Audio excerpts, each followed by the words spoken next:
normal.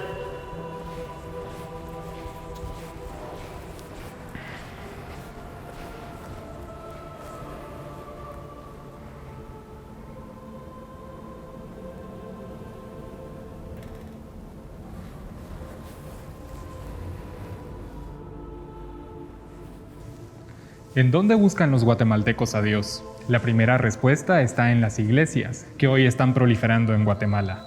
Pero de eso ya hablaremos luego. En tiempos de COVID, los guatemaltecos encuentran a Dios en las cárceles, los cementerios y los hospitales, 3 lugares que visitamos para comprender el trasfondo de nuestra fe. ¿Tiene alguna religión? ¿Cree en Dios? Sí creo en Él, porque Él es grande, es misericordioso con cada uno de nosotros, así nos portemos bien, nos portemos mal, Él ahí está, Él no nos deja. ¿Su fe en Dios diría que es mucha, regular o poca? Mucha. ¿Por qué? Porque sin Él nada somos. Y Él es el único que nos puede librar, nos puede sanar tantas cosas con su grande amor y su misericordia. Entonces, ¿usted diría que su fe en Dios es mucha, poca, intermedio? Es intermedio. ¿Por qué? Porque no puedo creer en algo que no veo, pero lo puedo sentir. Yo creo en Dios. Solo con decir creo en Dios Padre Todopoderoso, ahí estoy diciendo todo. Con el simple hecho de estar respirando, con el simple hecho de abrir los ojos, uno se da cuenta de que Dios es bueno con uno. Obviamente es grande la fe en Dios.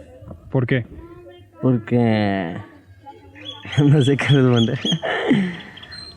¿Y estos guatemaltecos cómo encuentran a Dios? La mayoría lo hacen a través de una expresión religiosa cristiana, que en Guatemala se parte en 2 grupos dominantes.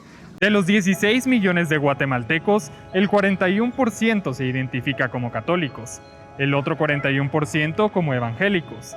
El 13% no se reconocen como religiosos, mientras que el resto profesa otro tipo de creencias dentro y fuera del cristianismo, presente en todas las esquinas de Guatemala. Tan presente que parece que el Estado no es receptivo con otros credos con los que el dogma cristiano choca. La Iglesia Satánica predica uno. En 2012, esta congregación intentó inscribirse como tal en el Ministerio de Gobernación, pero su petición fue denegada. Su líder recuerda el argumento que le presentaron. La Iglesia Satánica no llenaba los requisitos o no se enfocaba en las buenas costumbres, por lo mismo no podía ser tipificada como una religión, sino que nos recomendaban que lo hiciéramos como una empresa. Esta creencia no es la única al que el Estado le cierra la puerta. En 1997, los miembros del Grupo Moon, una iglesia de Corea del Sur, fueron expulsados del país con la excusa de organizar actividades religiosas tras ingresar como turistas. Ahora ese es el infierno de los católicos y de los pentecostales. Quien ni siquiera pudo entrar a Guatemala fue José Luis de Jesús Miranda, autodenominado como el Anticristo. En 2009, las autoridades le negaron su tercer intento por considerar que sus prédicas podían alterar el orden social. Pero regresemos a quienes integran la mayoría. ¿Quiénes son ellos? Algunos practican su fe por tradición y la pasan de una familia a otra. El Padre Celestino es un ejemplo. Desde hace 17 años es el párroco de la Iglesia Católica San Pedrito, en la zona 5 de la capital. Vivió su infancia en El Salvador, donde jugaba a ser sacerdote. Hacíamos los altares, hacíamos las hostias, los cálices, hasta los cohetes hacíamos con el lodo ahí en la casa de un compañero.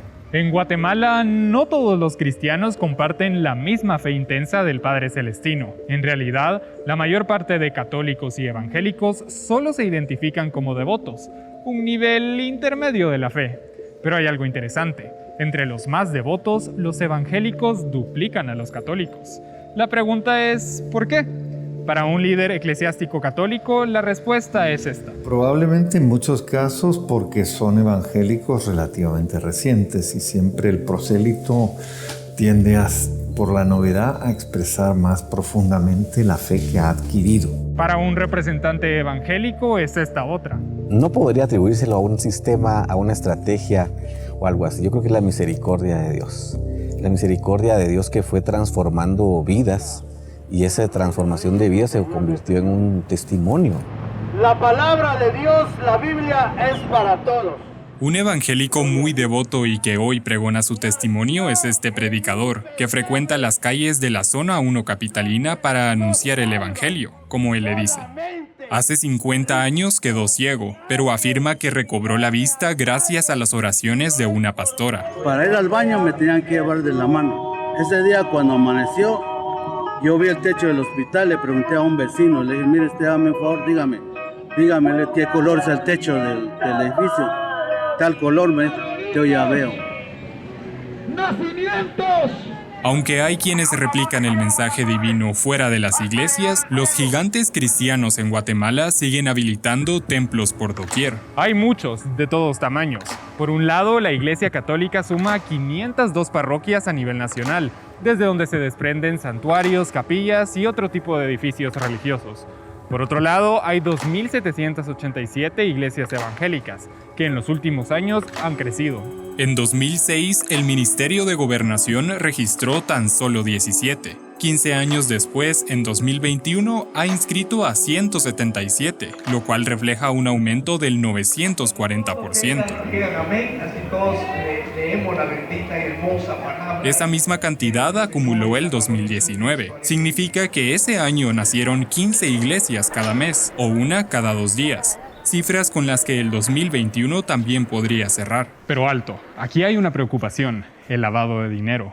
Según diputados, eso podría explicar el aumento exponencial de iglesias evangélicas. Entrega de una iniciativa muy importante, la iniciativa de ley de libertad de religión y creencia de culto. En mayo de 2021, un grupo de congresistas afines al presidente Alejandro Yamatei propusieron una ley de libertad de religión, que en su artículo 15 prohíbe a las iglesias averiguar el origen de sus fondos donados.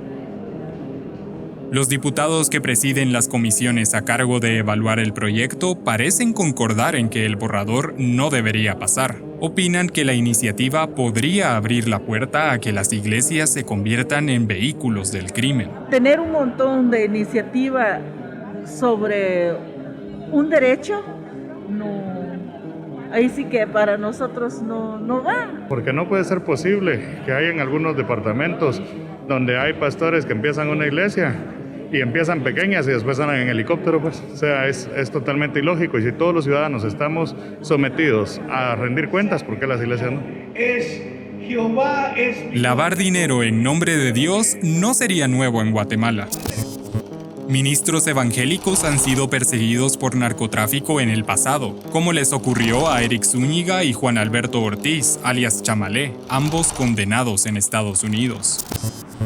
Pero incluso en Guatemala, donde la corrupción empaña hasta la religión, la búsqueda de Dios persiste entre las personas.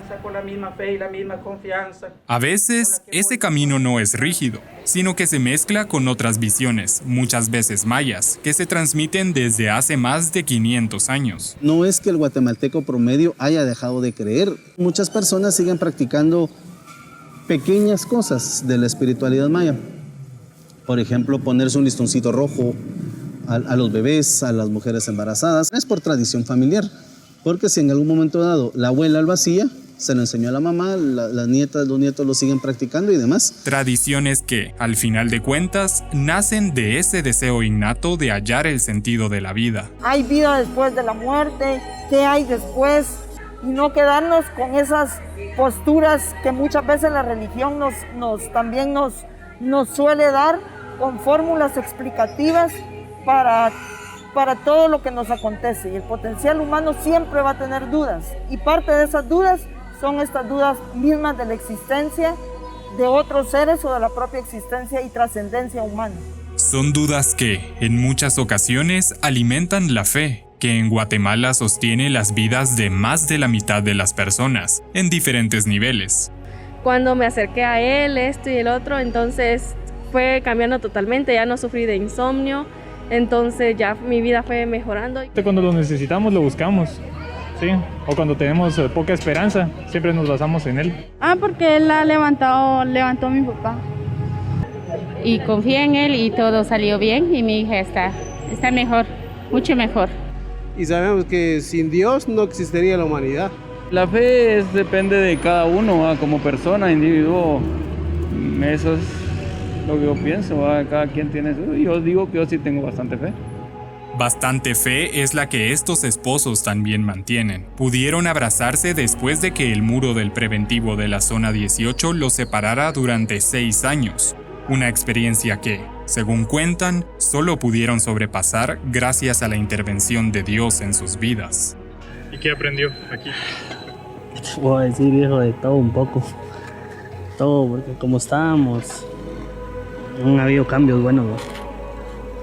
Y eso se lo debe a Dios. Gracias a Dios, eso sí es cierto. Sí, Él es el único que lo ayuda a uno a salir de esto, porque de ahí cuesta bastante, la verdad. Pero ahí vamos, gracias a Dios ya salimos de esto.